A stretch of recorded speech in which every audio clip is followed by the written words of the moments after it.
Mama, today we're going to be talking because I swear this information has been like building up in me. And the moment I had the realization, I was like, yeah, that makes hell a lot of sense. But however, regardless, guys, you cannot therapy your way out of poverty. Whoever said that it was possible to feel better if you consistently go to therapy, for some people that might work. If you know that you have very like specific trauma to work on, that's absolutely going to resolve it, hopefully partially and with a lot of will and determination. But to me personally, that's not the thing. And like for a very long time, I really thought that something was wrong with me, and I'm still partially thinking it. Like today is just my good day, so that's what I wanted to talk about it. But on the bad days, which was actually just this morning because I felt really down, I felt like I am part of the problem, if not the whole. When you come from low-income family, you're gonna struggle for a very long time in your life, if not your whole life. It's just look up the statistics. I don't really want to talk about them because it's just scary when you realize those things and you try to actively convince yourself that it's not going to be my case because I'm working on myself, because I'm hustling, because I got higher education than all of my other family members and my ancestors. But unfortunately, this is still not a guarantee that it's just magically going to happen. It's a lot about social injustice. It's a lot about luck. So fingers crossed. But that doesn't happen. That wasn't me. I'm just simply talking about it. So yeah, I really thought that, I don't know, I thought that I'm not getting the opportunities that I deserve because I need to work more on myself, because the traumas that I have in my life are impacting me to a point where I isolated myself. I don't get the jobs that I want, I don't get the friends that I want.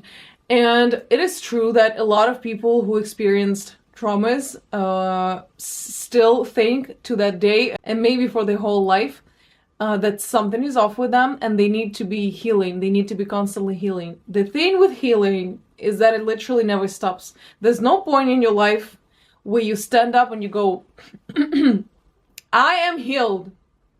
I am myself now. And I'm ready to embrace all the opportunities coming to me. And they're literally going to be flooding your way. They'll be like, oh my God, this is just too overwhelming to be so successful at this point. I'm too wealthy. Stop it. That's not going to happen. I mean, we would like that, but... So healing is really, first of all, it's not linear. It's not how it goes. Healing is a little bit like that. Depending on your mental health, depending on if you go to therapy or not, if you have a support system or not, how well off you are financially. It depends on a lot of things, but overall it's still going to be like that. And as I said, there's not going to be a point in your life when you feel like you are a completely different person or like the best version of yourself. So for as long as you're consistently working on some traits of yourself that you feel like you could be working on, that's good. But do not think that it needs to become your whole personality and that you need to be obsessed with self-development, because I feel like I have been. And yeah, I've improved a lot of things about myself, but first of all, I should very honestly say that I've improved more of these things in practice versus in theory. So reading all the self-development books, is it helpful? Yeah, you still learn a lot of things, especially if it was written by a scientist or by a psychiatrist or therapist, people who understand shit. However, you learn way more interacting with other people or simply doing something, like being in action. So this is my first point. You want to improve something in yourself, you want to work on something, do it in action. Don't just read about it. That's never going to be enough. If you have to pick one, go into action straight away. Don't start with theory. You can always do it on your free time. But the thing is, it's not that something is profoundly wrong with you. It's, yeah, you have flaws and you have traumas and it'd be cute and nice to work on them. It's just that you're not rich enough. It's just that you're so poor that you cannot afford anything. It's just that you are from low-income family, yeah, and your family was never able to afford anything, which is fine. You don't get to choose your family. I'm still sure that they are amazing people, and anybody's financial status versus their personality are two different things. It has no common value. But yeah, as you are never able to afford a lot of things, you don't have the network, and opportunities don't come to you easily. So you're gonna feel really bad, and capitalism is gonna make you think that something is like so wrong with you that you need to be constantly working on yourself. And then what are they forcing to do? You go to therapy, except that when you go to therapy, what do you have to do? You have to pay for therapy. Therapy is not for free. Therapy is actually incredibly expensive, depending on the country. Even here in France, it is damn expensive. I cannot afford that. And you know what? Even if I could, like, very easily afford that, I'd much rather go eat something nice or like go on vacation. 100% I would feel better. So you know, this quest for more therapy, therapy this, therapy that, in a lot of cases, therapy is a wealthy people thing. Because they are dealing with the issues that you have never dealt with. So the issues that they have can be healed in therapy. The issues that you're struggling with are purely class related. I'm gonna give you an example. Oh my god, I've been looking for a job for a year. I would say even more, a year, like actively for a year. 2024, crazy. I've never seen a market this absolutely crazy. Like, when I'm talking to people who don't know much about the current market because whether they already have a job or they're self-employed or they don't want to work, they don't understand me. But when I show them the metrics, I'm like, hey, like, I made a little list like of statistics of the amount of jobs that I applied for and the amount of interviews that I had versus the reasons why I had and have been rejected. They go, wow, that's completely insane. Well, it is because the market is insane. Like, I'm not exaggerating, guys. It is completely crazy. And I, first of all, I've never seen the market this hard. Like, I remember applying for jobs even 2 years ago. It was so easy. It was like 2-3 steps top, easy. You do a little like assessment test, they like you, they talk to you, job offer, deal closed. 6 or 7 steps as of now to get a freaking job. They're not even going to be like any high position manager. It's just something mid. An interview with a CEO. At what given point, as a, I don't know, mid account manager, you need to be interviewed by the CEO over like a smaller company? I don't understand. This is crazy. That's insane. So, you know, when you're unemployed, you are very isolated from people for very obvious reasons. You simply don't have the means to follow everybody, to go on holidays, to go hang out with your friends. So you spend a lot of time by yourself. And sometimes it's good, but year in, it is very heavy because you have to say no to yourself a lot of times. And as I said, like, you are excluded socially, which is always a hard experience, especially for people who are more like extroverted and just like to be outside. And I swear to God, at one point you're gonna start thinking that something is wrong with your mind because capitalism is gonna mess up with your head and your thoughts, and you're gonna go, wow, what are the possible reasons why I can't find a job? Like, because there should be some, right? It's impossible that it's just, I don't know, my resume is not good enough. It is definitely has something to do with my personality. Like, I'm not good enough, the way I present myself, the way I talk to people, something should be off. So naturally, a couple of months ago, I was like, I should go to therapy. I should heal myself. Like, and mind me, I read a lot of books about therapy written by certified therapists, all types of books, more or less like cases, the cases that they had, that they described to people to just have a better understanding of what's going on in your head. I just like those stories. It is very interesting to see how your mind is operating and compare how your mind operates versus other people. So I would say that I do have a decent, more or less understanding of therapy. Oh, actually, also during COVID, I got 2 online courses on psychology. One of them is from Yale, bitch. So anytime you think I don't know shit about therapy and psychology, you talk to me. You look at my Yale certificate and talk to it. Regardless, I really thought that, you know what, I'm still not a professional. I cannot say that I know that much about therapy.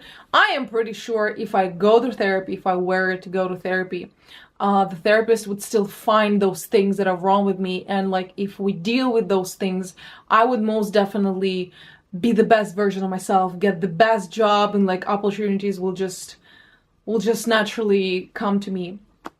But then, I gave it a little bit of thinking. First of all, I reminded myself that therapy is not for free and that I don't have the means as of now for it. So it's definitely not my first priority. My first would be like, pay my rent, pay my groceries. Therapy is way after.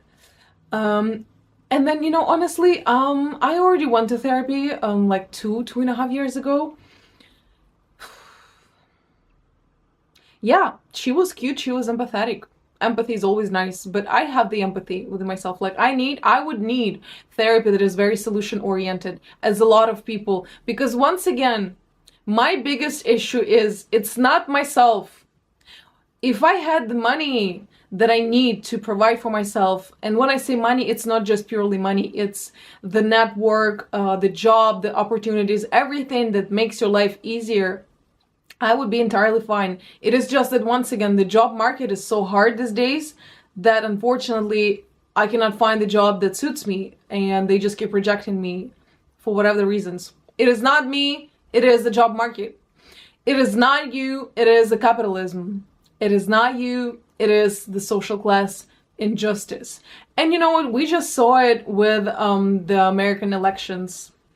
We know why people vote for Trump versus why smart people would never vote for Trump. Why empathetic people would never vote for Trump. Why people who know a little bit of redistribution of wealth in the world wouldn't vote for him, because they have some human decency. That's just how it is. So when you look a little bit more into that, people who are going to be oppressed the most are obviously people who have the least amount of money. And it is terrifying to see how unfair the system is. And we're literally talking about people who have the same brains, who maybe even got the same level of education. I'm not saying that education means everything in life, but it's still something additional. As wealthier people, I should say that a lot of people from lower classes would get higher education compared to Nepa babies who already have it all, so they don't even need to go to college. They're just gonna call their mom and dad and say, hey, hook me up with this person. I want to get this opportunity to sign the contract. A lot of people I know from very low classes, they all got the masters. Some of them are writing their PhDs, which is insane. It's not a guarantee in life. It doesn't mean that you're gonna have pretty much anything just because you have this level of education. It still takes so much. Like, once again, to go back to the job market thing, because I know it's like a lot of people on TikTok been talking about that. It's really that hard that at this point, a lot of people say, I don't know what to do. Like, I don't know how to provide myself anymore. I have the degree, I got the experience, I got the personality. I just can't do it no more. By the way, I was lucky. I found, as of now, a temporary position. It's still not a guarantee. It's just, something to soothe up the pain, ease it up a little bit in the meantime. But it is hard, and therapy is not gonna be it. Therapy is not gonna heal the job market. Therapy is not gonna make you jump social classes and climb the social ladder, because once again, it's not about that. It's about the social class. It's about the amount of capital that your family had. If you have generational wealth, it's even better. It's about the network. So if you don't have those things, it's going to be 10 times harder. Let's not forget, if you're a person of color, if you're an immigrant, if you're a woman, it's going to be harder. So realizing all of those things, and however much respect, and I do have a lot of respect for therapy. I think it's amazing for a lot of people, and I think all people should go to therapy at a certain point of their life. It's really hard to find therapists that would suit like your needs in particular, but if you do find them, you feel good. But I know that in my case, it's just not that. I think the reason I'm making this video is just on the days where I feel completely insane, and once again I start questioning my sanity and be like, I am the problem, something is off with me. I'm gonna go watch this video and remind myself that I am in fact more than fine. I am educated, I'm smart, I'm interesting, I got it all. It's just that the system is set up to fail a lot of people, including me. I'm not gonna let the system fuck me up. I'm not gonna say how, but I will. And so should you. But in the meantime, as we're doing things the traditional way, it is really hard out there. Even if you are in therapy already, if you feel like, yeah, maybe it's a little bit better, but still your life is not getting better to a point where you're like, wow, I'm a full functioning person and I'm getting happier. It might be because of that. It might be because of the system. It might be because of patriarchy and capitalism, who are once again set to fail you. And therapy is just not the thing. It's not always going to help with everything. Once again, having said so, if you like therapy and if it's a good and helpful tool for you, absolutely go for it. But please remember that your personal value does not depend on your social status, on the money, on your marriage, on the job that you have. And it's really hard to not relate it to all those things, because when you live in society full of people around you, you unconsciously always stop comparing yourself to them. And it's really hard not to do that, just to kill that habit. I'd say there are still ways to distance yourself from that. One of the good ways is actually not be excessively too much on social media, not to doom scroll maybe your whole days, and just to turn within yourself and be like, hey, what are the things that make me happy? And this is something that I've been doing since I'm unemployed. What are the things that make me happy? What would I like to do as my job? What do I like to do daily that helps me support myself and my mental health? Who are the people that are good to me and been always like there for me and supporting me? Once you identify those things, it's already better, and you don't have that need to constantly compare yourself to others, because you still feel good about yourself. One good exercise is actually to ask your closest friends to write down things about you that they find interesting or inspiring. Like, could be a list of qualities. Oh my god, we actually did that when I was in school, in college. We had this like some kind of training, actually like on the last month of our school, which was super weird, where all of our class was like, the whole group was in one room, and then one person one by one would like go in the center, and people would just give like random adjectives to qualify you. And mine were so amazing, and I'm like, damn guys, I didn't even think we were close to a point where you would identify those things about me. But it was so cool. It was like, I only remember, I have them written down somewhere, but I'm not gonna look at them right now. I remember like loyal, smart, powerful, like sparkling, good things, right? Powerful especially. So those are really good exercises that help you remind yourself that you are worthy of a lot.